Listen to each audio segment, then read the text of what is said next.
достар, қалдарың қалай? Күндеріңіз сәтті өтсін. Менің каналыма қош келдіңіздер. Менің есімім Жібек болады. Мен каналды жаңадан бастап жатырмын. Сіздермен бірге болады деген сенімдемін. Мені жоғалтып алмас үшін қоңыраушаны басып қойсаңыздар болады. Мен жиі видеолар салуға тырысамын. Менің бүгінгі айтайын дегенім, мына сағыздарды айтқым келіп тұр. Әрине, сағызды көп шайнауға болмайды. Денсаулыққа зияны бар деседі дәрігерлер. Бірақ сонда да тамақтан кейін ас құртқанға жиі шайнағым келіп тұрады. Мына сағызға тоқталсақ, орбиттің сағызы ананастан жасалған, өте керемет сияқты.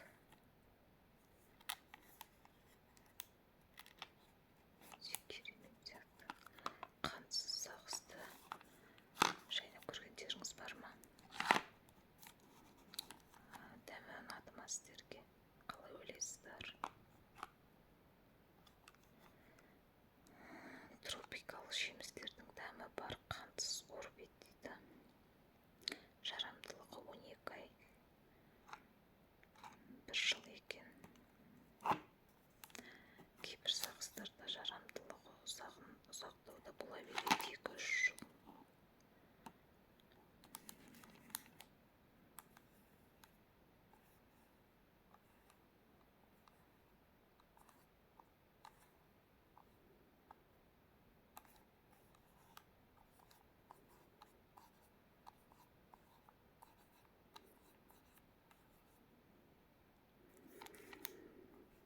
Бұл сағыздың көлемі де өте ерекше.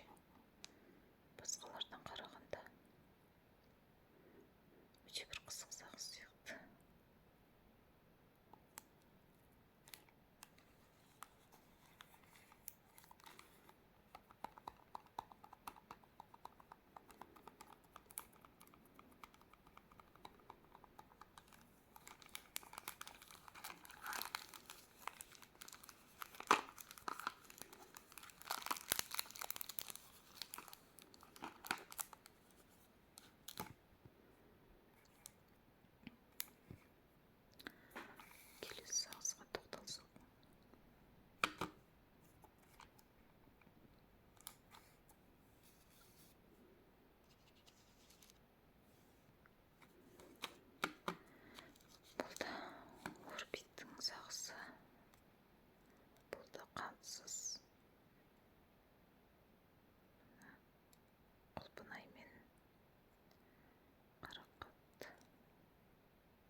сияқты.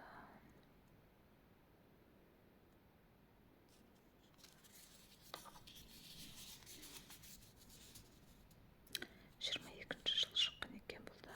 12 айға жарайды екен. 1 жылға жарайды.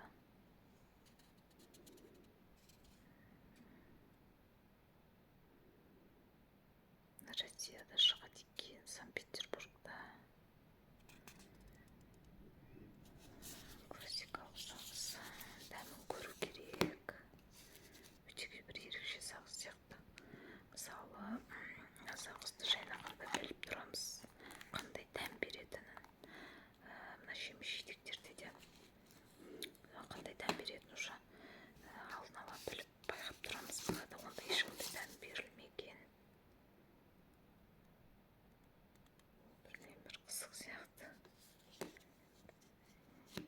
Жайнаған кезде бір дәмін ойлап отыратын сияқтысың, ненің дәмі деген сияқты. Мына сағызға келетін болсақ, бұл сағыз арбузный сағыз. Мыналар орбиттің сағызы, үшеуі. Ал мынау сағыз бесаспартама дейді.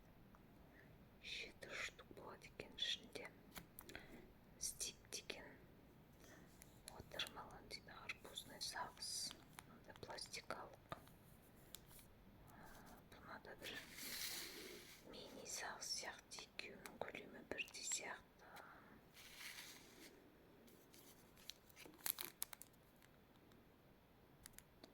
Өте керемет дизайнерлер, жандай сыртқының дизайны өте жақсы, көздің жауын алады.